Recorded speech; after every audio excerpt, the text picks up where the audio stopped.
इस तरह तो सैलाब भी नहीं गुजरता शहर से, क्या पता था कि साथ वो घर की रौनक बटोर ले जाएगा। इस तरह तो सैलाब भी नहीं गुजरता शहर से, क्या पता था कि साथ वो घर की रौनक बटोर ले जाएगा। मिलने वाले आज भी उसके मिजाज पूछते हैं, मैं कहता हूँ दुनिया तो छोटी है पर वो बहुत दूर तक जाएगा। दर्शकों, जेके अपडेट प्राइम टाइम में मैं प्रशांत भारद्वाज आपका स्वागत करता हूं। आज प्राइम टाइम में हम चर्चा करेंगे कोरोना की थर्ड वेव और आम आदमी। देश में ओमिक्रॉन के बढ़ते इन्फेक्शन के बाद कोरोना की थर्ड वेव दस्तक दे चुकी है। कोरोना महामारी के बढ़ते खतरे को देखते हुए केंद्र सरकार ने होम आइसोलेशन की गाइडलाइन में कुछ बदलाव किए हैं। पिछले 9 दिनों में देश में कोरोना के मामले 6 गुना से ज़्यादा बढ़ चुके हैं। ओमिक्रॉन का डबलिंग रेट 3 दिनों का है। देश में कोरोना के मामले बढ़ने के बाद यह फैसला लिया गया है। देश में कोरोना केसों में जबरदस्त बढ़ोतरी से केंद्र सरकार की चिंता बढ़ गई है। दिल्ली में 24 घंटे के अंदर डबलिंग रेट हो गया है। मुंबई और बंगाल में भी यही हाल है। बताया जा रहा है कि केंद्र सरकार कोरोना की तीसरी लहर को लेकर काफी चिंतित है।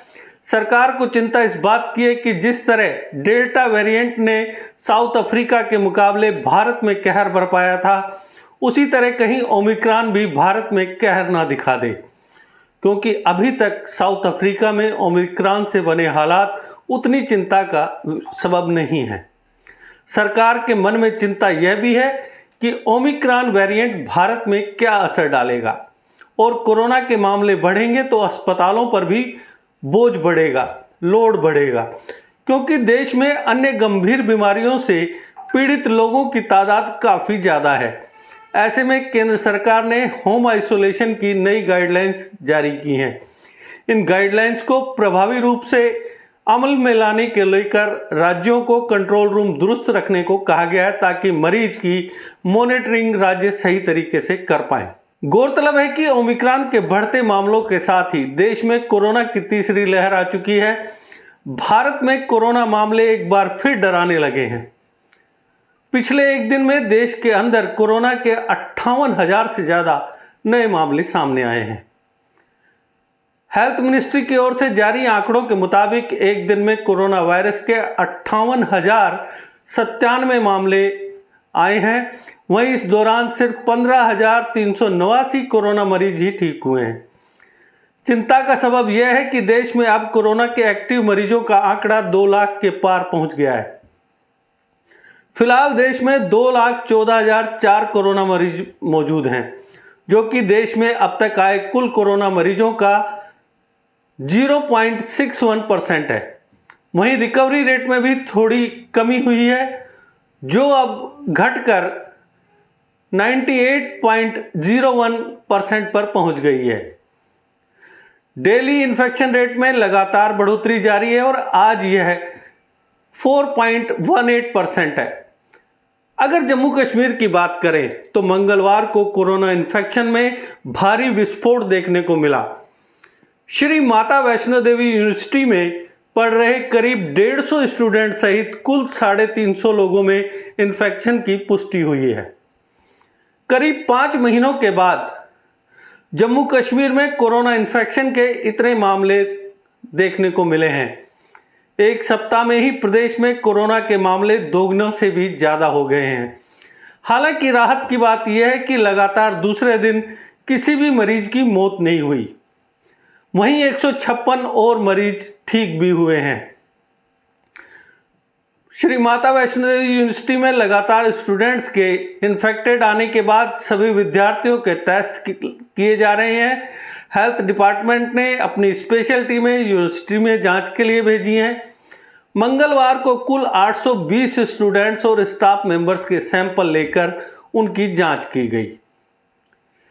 इसमें 140 में इन्फेक्शन की पुष्टि हुई। यूनिवर्सिटी के अधिकारियों का कहना है कि कोविड प्रोटोकॉल का पूरी तरह से पालन किया जा रहा है।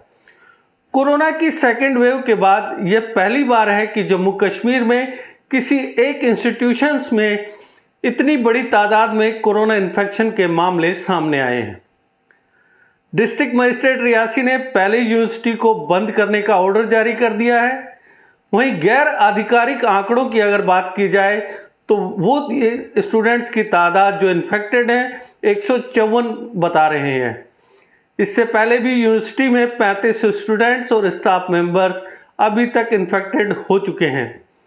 इसके अलावा जम्मू डिवीज़न में सबसे अधिक 58 मामले जम्मू डिस्ट्रिक्ट से आए हैं, जो पिछले 2 महीने में जम्मू डिस्ट्रिक्ट में सबसे ज़्यादा मामले हैं। जिस तरीके से पहले मामले कश्मीर डिवीज़न में ज़्यादा आ रहे थे, वहीं अब ये मामले जम्मू में ज़्यादा आ रहे हैं। और इस चाहे वो कश्मीर की बात हो या जम्मू की बात हो, अगर कोरोना के जो मामले बढ़ रहे हैं उनमें सबसे बड़ी जो वजह रही वो यही रही कि लोग लापरवाह हैं। 2 साल के कड़वे अनुभव के बावजूद लोग अभी भी लापरवाही बरत रहे हैं। वो छोटे छोटे उपाय, मास्क लगाना, सोशल डिस्टेंसिंग, हाथ बार बार धोना, इस तरह के उपायों की अनदेखी कर रहे हैं। जम्मू कश्मीर में एक्टिव पेशेंट्स की तादाद बढ़कर 1541 हो गई है। वहीं वैक्सीनेशन भी जारी है। मंगलवार को 49,711 लोगों ने पहली डोज और 33,531 लोगों ने दूसरी डोज ली। अब तक 8 जिलों में 100% लोग दोनों डोज ले चुके हैं। अभी तक जम्मू कश्मीर में कुल 1,89,10,000 डोज लोगों को दी जा चुकी है। लेकिन जिस तरह से दोनों डोज लेने के बावजूद कुछ लोगों के फिर से इन्फेक्टेड होने से यही लगता है कि खतरा अभी टला नहीं है, बल्कि यह अभी हमारे सर पर मंडरा रहा है। सबसे बड़ी विडंबना यह है कि सब अच्छे से जानते हैं कि खतरा बरकरार है, लेकिन इसके बावजूद खतरे से बचने के लिए चंद छोटे छोटे उपाय इस्तेमाल किए जाने से सब परहेज कर रहे हैं। क्या हर बात के लिए प्रशासन ही जिम्मेदार है या हमारी भी कोई जिम्मेदारी है? देखिए, इतना तो पक्का है कि चाहे लीडर्स हों या ब्यूरोक्रेट्स, उन्हें तो कुछ होने वाला नहीं है। परेशान होगा तो सिर्फ आम आदमी, जिसकी जेब में पैसा नहीं है, क्योंकि पिछले 2 साल से आमदनी घट गई है, खर्चे बढ़ गए हैं। पिछले 2 साल से जारी कोरोना महामारी की हर वेव ने हमें सबक दिया है, लेकिन हम हैं कि सबक सीखने को बिल्कुल भी तैयार नहीं है। आपकी सुरक्षा आपके अपने हाथों में है। हम तो बस इतना ही कहेंगे कि जंग में कत्ल सिपाही होंगे, सुर्खरू जिले इलाही होंगे। तो दर्शकों, आज के प्राइम टाइम में बस इतना ही। कल फिर किसी नए मुद्दे पर आपसे करेंगे चर्चा। तब तक दीजिए इजाजत। नमस्कार। जीके अपडेट रहे हमारे साथ। अगर आप ये वीडियो YouTube पर देख रहे हैं तो हमारे YouTube चैनल को सब्सक्राइब करें और बेल आइकन को क्लिक करें। अगर आप ये वीडियो Facebook पर देख रहे हैं तो हमारा Facebook पेज लाइक जरूर करें। For advertisement please contact 7051091811।